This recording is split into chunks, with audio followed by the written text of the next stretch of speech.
Que le président Hugo Chavez avait ordonné la fermeture d'une trentaine de médias privés, en plus d'étudier un projet de loi visant à emprisonner carrément les journalistes qui publieraient une nouvelle pouvant nuire à la sécurité de l'État. Alors, et lorsqu'on pense aussi aux autres politiques de Chavez, on se dit, qu'est-ce qui se passe avec le président Chavez? Est-ce qu'il est en train d'installer une dictature? Il y a même des gens qui le qualifient de dictateur en puissance, ou bien agit-il pour le bien de la démocratie, comme il le prétend? Eh bien, nous faisons le point avec Jean-Michel Leprince, qui est notre correspondant pour l'Amérique latine pour Radio-Canada. Bonjour, Jean-Michel. Bonjour. On peut se poser la question, à quoi joue Hugo Chavez? Parce que sur le plan démocratique, oui, il est élu. C'est un homme qui a été élu. Mais une dictature, ça peut s'installer quand même. Alors, à quoi il joue, Hugo Chavez? Ces critiques, qui ne seront pas tellement contestées, disent que c'est un militaire dans le fond. Il a fait toute sa carrière, la première partie de sa carrière dans l'armée. Et pour lui, c'est... on est avec lui ou on est contre lui.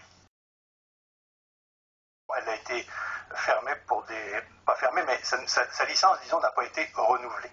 Donc ça c'est terminé.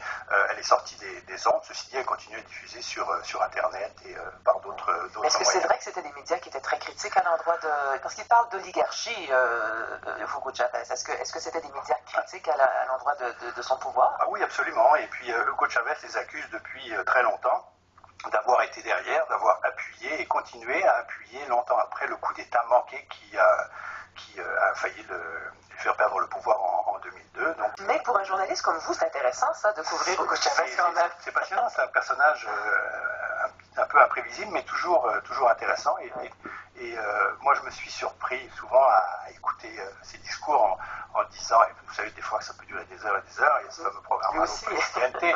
Bon, évidemment, on pense à Fidel Castro qui parlait pendant des heures et des heures. Et je me suis surpris à l'écouter en me disant, faut que je l'écoute. Puis je me suis dit, je vais m'ennuyer. Mais non, pas du tout, pas du tout. Il est capable de tenir une audience en haleine avec toutes sortes de propos sérieux, bien sûr, mais aussi de blagues, de chansons. Et c'est un orateur assez fabuleux, assez extraordinaire. Et c'est un personnage, quoi qu'on en dise, quoi qu'on le critique, c'est un personnage devenu historique qui a fait sa marque, qui est en train de faire sa marque en Amérique latine pour longtemps. Et qui est intéressant à suivre. Un personnage. Jean-Michel Leprince, correspondant pour l'Amérique latine pour Radio-Canada. Merci beaucoup d'être passé dans nos studios. De rien. Merci bien.